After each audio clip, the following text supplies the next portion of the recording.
ঘরের মালিকের সাথে পরিচয় থাকে, যখন আপনি ঘরের উপরে টেনশন নাই। যেরকম শ্বশুর বাড়িতে রাত্র 3টায় গিয়ে নক করো, শ্বশুর ডাকবে দিকে বলবো আপনি আমি আপনার জামাই, অমনি শ্বশুর নাম দিয়ে উঠবে, আমার জামাই এত রাত্রে কেন আসছে, কোন বিপদে পড়ছে, বাতি ধরা, বিছানার ব্যবস্থা কর,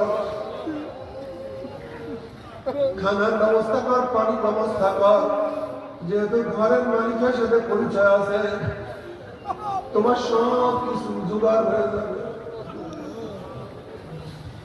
ঘরের মালিকের সাথে পরিচয় না থাকে, আপনি গভীর রাত্রে গিয়ে নক করো, পরিচয় না দিতে পারলে বলবে চোর আছে, ডাকাত আছে, ওকে ধর, ওকে মার, ওকে বান।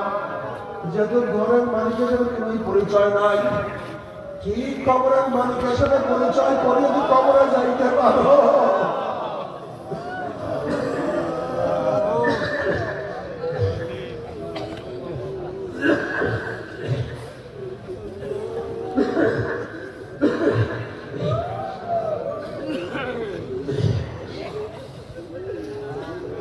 কবরের মালিকের সাথে পরিচয় করে যদি কবরে যাই কি করো।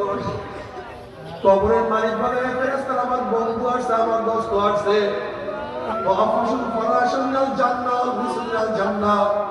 আমার বন্ধা বান্দির গান মধ্যে জান্নাতের পোশাক লাগাইয়া দে, জান্নাতের বিছানা বিছায়া দে, জান্নাতের নাচ দিয়ে গোটা কবর থেকে ভরিয়া দে। যেহেতু কবরের মালিকের সাথে পরিচয় আছে, কোনো টেনশন নাই, কোনো চিন্তা নাই। যদি কিয়ামতের মালিকের সাথে পরিচয় করিয়া কিয়ামতের ময়দানে উঠতেই পারো, কিয়ামতের মালিক তোমাকে আমাকে ডাকিয়া ডাকিয়া আরো সেখানে জায়গা করিয়া দিবে।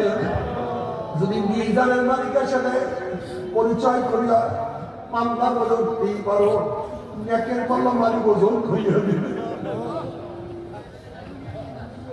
وإن منكم إلا واردها كان على ربك حتما مقضيا ثم ننجي الذين اتقوا ونذر الظالمين فيها جثيا।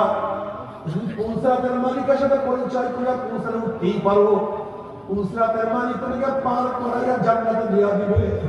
আল্লাহ কবুল করিয়া না। আর কবরের মালিকের সাথে পরিচয় না করলে কবরে যাও, কবরের মালিক কবরের মাটিকে বলবে হে মাটি, আমার দুশ্মন আছে, ওর সাথে আমার কোন সম্পর্ক নাই, চাপ দে। অগ্নি কবরের দুই পাশের মাটি এত জোরে চাপ মারবে,